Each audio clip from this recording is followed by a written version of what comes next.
Assalamu alaikum wa rahmatullah. I hope everyone is doing well today, inshallah. This is the very first video I've ever created, and it turned out to be a little bit longer than I anticipated, but I hope you like it, inshallah, and I hope it'll be more beneficial this way. So welcome to our first lesson, our lesson of Tawhid. So what is Tawhid? Tawhid is maintaining the oneness of Allah subhanahu wa ta'ala. The word Tawhid literally means unification. So the unity of faith. Tawhid has three aspects. So all these three aspects need to be together to maintain faith and belief. The first aspect of Tawhid is Tawhid al-Rububiyyah, which means maintaining the oneness of lordship. So belief that Allah subhanahu wa ta'ala is the one and only who alone created all things. Belief that He alone created the world, mankind, animals, and everything before and beyond that. Now, as Muslims, when we recite the Surah La Hawla wa la Quwwata illa billah, which literally means there is no movement nor power except by Allah's will.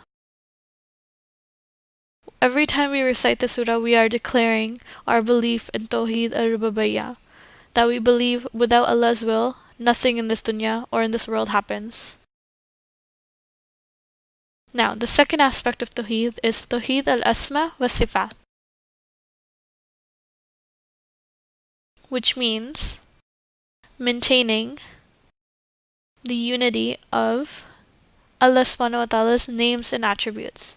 Now, as we know, Allah subhanahu wa ta'ala has revealed to us 99 names, but He has put no limit to it.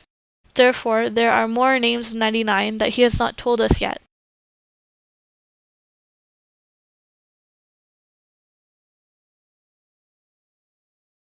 And there is something you need to remember about Tawhid al-Asma wa Sifat that is very important. On one side, we have Allah's names and attributes, and on the other side, we have human names and attributes. We need to remember that there is nothing in common between the two except by name, pronunciation, or spelling. The meaning is in no capacity similar. But there is exceptions when it comes to using the names of Allah. Certain names like Ar-Rauf or Ar-Rahim, Ar-Rauf meaning the most kind, and Ar-Rahim meaning the most merciful.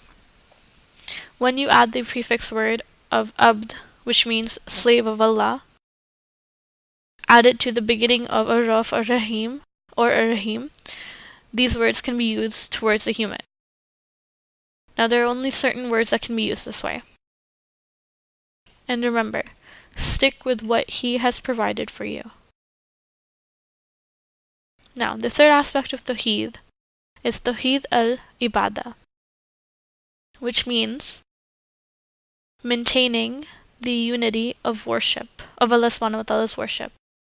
Whether that may be via dua, which is prayer, or salat, which is also prayer, another form of prayer. And now some definitions that you might already know or you might learn today. The first one being mushrikun, which means idolaters, people who believe in idols and worship them. And then there's kufr, which is disbelievers, people who don't believe in Allah subhanahu wa ta'ala, like atheists. And then there is shirk, which is worship shared between Allah subhanahu wa ta'ala and others, polytheism, which is the worship of more than one God. Remember, only Allah subhanahu wa ta'ala has the ultimate right to your worship, your love, your fear, and your trust. Also remember, Tawhid al-Rububiyyah,